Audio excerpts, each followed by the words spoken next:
En Totus Podcast encontrarás contenido de diversa índole que seguro te va a proporcionar esos minutos de entretenimiento que nunca están de más. No sé exactamente cuántos programas llevamos grabados o cuántos guiones llevamos escritos hasta ahora. También perdí la cuenta del número de reuniones que hemos tenido que apañar, aprovechando que el adolescente de uno está en clase de ajedrez y los peques del otro en clase de música. Sí que puedo asegurar, a menos de que José sea fiel a su costumbre de llevarme la contraria, que es muy divertido porque tratamos temas que nos gustan. Y es muy bonito ver que hay oyentes que comparten los gustos que salen de este laboratorio de ideas que es Totus Podcast. Hola Antonio, antes que nada, permíteme corregirte. Yo no tengo esa costumbre de llevarte la contraria. Gracias por darme la razón. Te la voy a dar en lo demás. De hecho, aquí va otro programa dedicado a un tema que nos gusta. En este caso se trata de un género musical. Quizás le guste un poco más a Antonio, que es un enamorado de Portugal o un fanático desmedido de lo que fue Lusitania. Vamos a dedicar este programa al fado.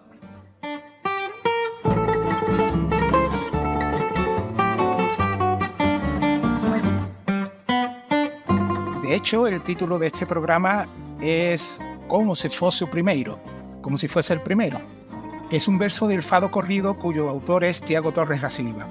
Hay una película documental del año 2007 dirigida por Carlos Saura, que es un excelente ejercicio artístico que nos acerca al género musical que es santo y seña de Portugal. En ese mismo documental podemos escuchar este fado corrido en la prodigiosa voz de la fadista Ana Sofía Varela.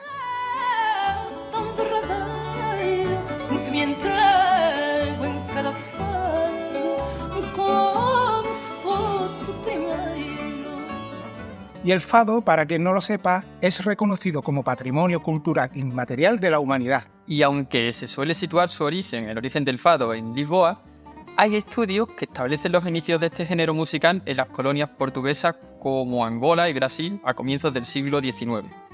En estos territorios se daban estilos musicales de origen contrapuesto, como el lundú, que eran bailes y cánticos de esclavos, y la modiña, que a pesar de tener origen popular, solía servir de entretenimiento a las clases más pudientes.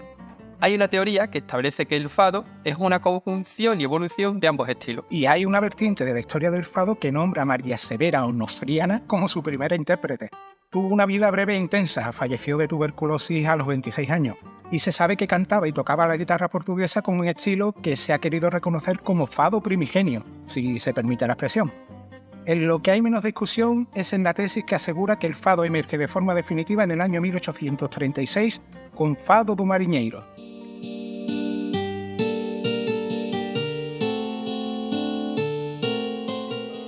Para Pinto de Carvalho, autor del libro Historia do Fado, habría que esperar algunos años más para asegurar que el fado había hecho semilla en Lisboa. El fado que acabamos de escuchar era el único que había, muy famoso por la temática marinera y muy popular en esos ambientes. Gracias a esta popularidad, se empezaron a componer canciones sobre la misma base y con el mismo espíritu. Hay que destacar que, como acaba de decir Antonio, el fado comenzaba a tener vida propia, pero no se lo identificaba como tal.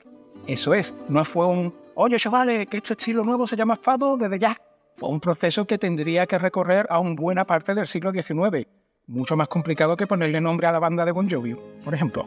Y en un país de gran tradición marinera, como Portugal, no es de extrañar que este nuevo género musical, aún sin nombre, atravesara fronteras y acabara seduciendo a los estratos más altos y distinguidos de la sociedad.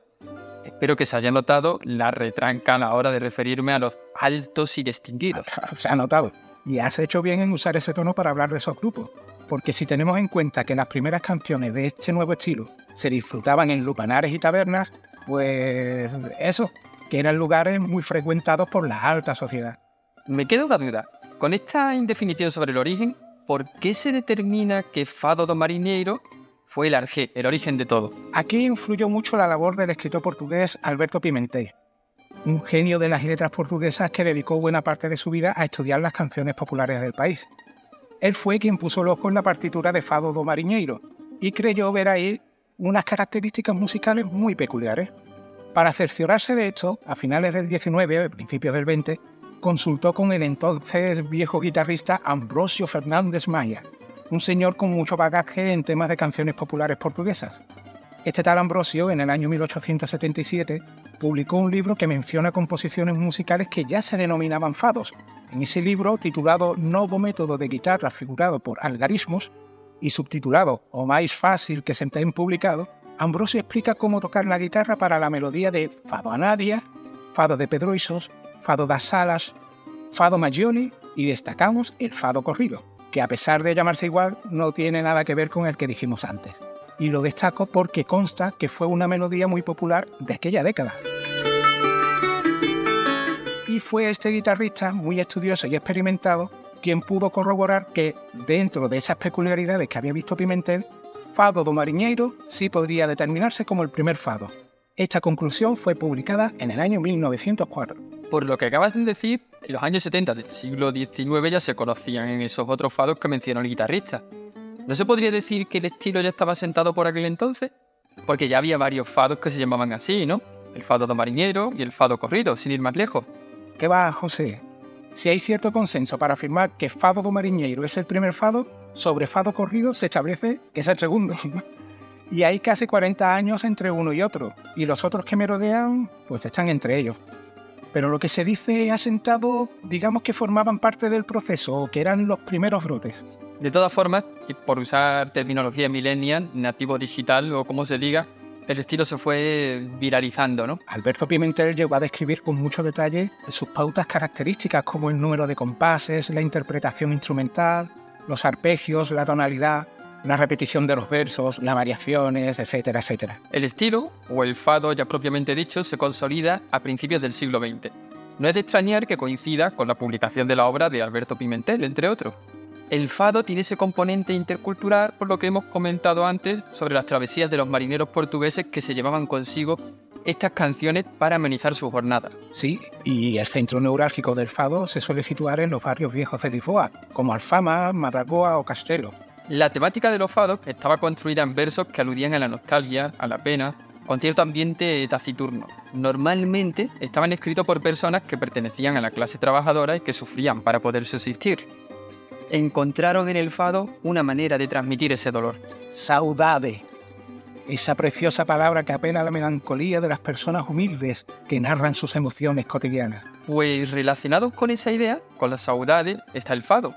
El origen de esta palabra, como tantas otras en las lenguas romances, está en el latín, en la palabra fatum. El portugués, a diferencia del español, mantiene esa F, como en folla, fillo, etc. Y en cambio, el español, Antonio, ya sabes que esa F evolucionó a una H muda y de fatum tenemos en portugués fado, pero en español ado.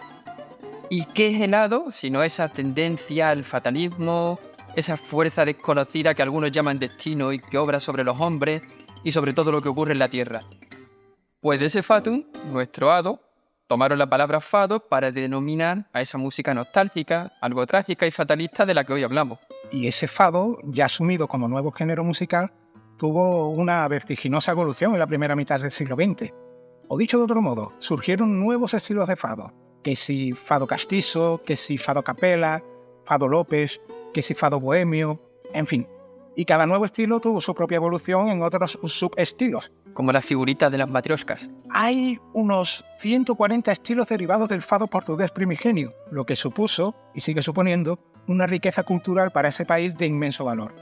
A mediados del siglo XX dejó de ser extraño que los fados tratasen temas más alejados de esa saudade, de esa melancolía o nostalgia que cantaban al principio aquellos estratos lisboetas menos pudientes. Ahora hay fados muy bonitos que tratan temas alegres y que se pueden hasta bailar. Y la primera vez que fui a Lisboa, por la zona del barrio de Alfama, tuve la suerte de estar en un local donde había actuaciones de distintos fadistas. Entre fado y fado hacían comentarios muy divertidos y muy instructivos sobre ese sentido de propiedad que tiene Alfama en la historia del fado. Y digo divertido porque de forma muy educada planteaban una rivalidad con el fado que se hace en Porto. Perdona que te interrumpa, Antonio, que ya sabes que es mi deporte favorito. Ya no sé. Pero en todo lo que estamos contando sobre la evolución del fado hay un detalle que está relacionado con lo que estabas contando y que tiene su importancia. Me refiero a esos locales donde hoy día, y desde los años 30 del siglo XX, se dedican a perpetuar la historia del fado. Si bien hoy día puede tener un lógico componente turístico, por entonces, y hoy día también, que caramba, estos locales, o mejor dicho, casas do fado, permitieron profesionalizar el trabajo de esas personas que se dedican a cantar fados. ¿Cierto? Pues en esta primera casa de fado que visité, pude escuchar uno de esos fados que se salían del esquema triste y taciturno.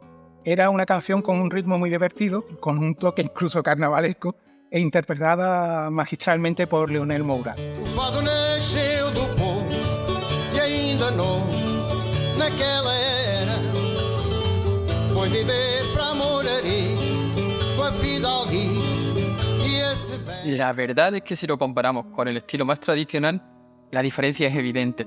Escuchemos a Ana Moura. Não estivessem a meu lado, então não havia fado,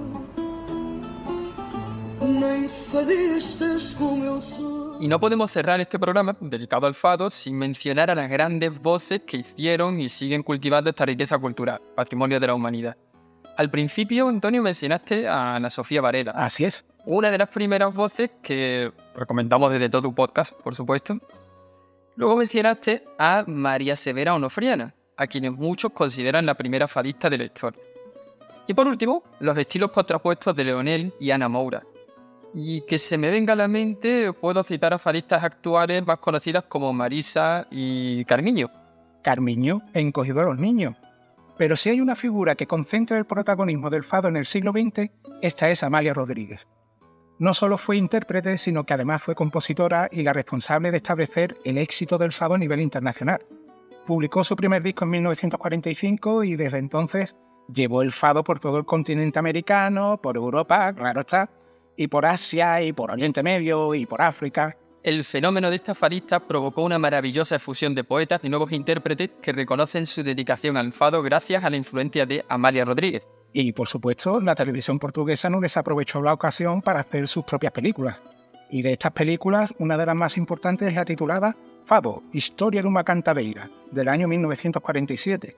Hoy día sigue habiendo programas dedicados al fado y es habitual encontrar en ellos actuaciones de fadistas ya consagrados como, además de las ya mencionadas, Pedro Moutinho, Ricardo Ribeiro, Katia Guerrero, Beatriz Camacho, María de Nazaret, Zeca Afonso. Por cierto, Zeca Afonso fue el compositor de la eterna Grandora Vila Morena, la canción que motivó el inicio de la ejemplar Revolución de los Claveles del 25 de abril de 1974. Eso es.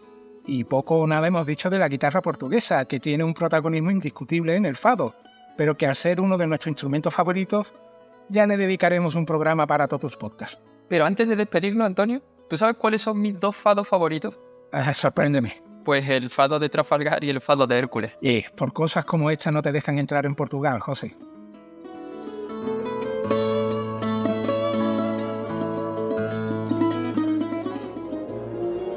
Gracias por escuchar y apoyar Totus Podcast. Síguenos en la web www.totuspodcast.com y en nuestras redes sociales. Hasta el próximo programa.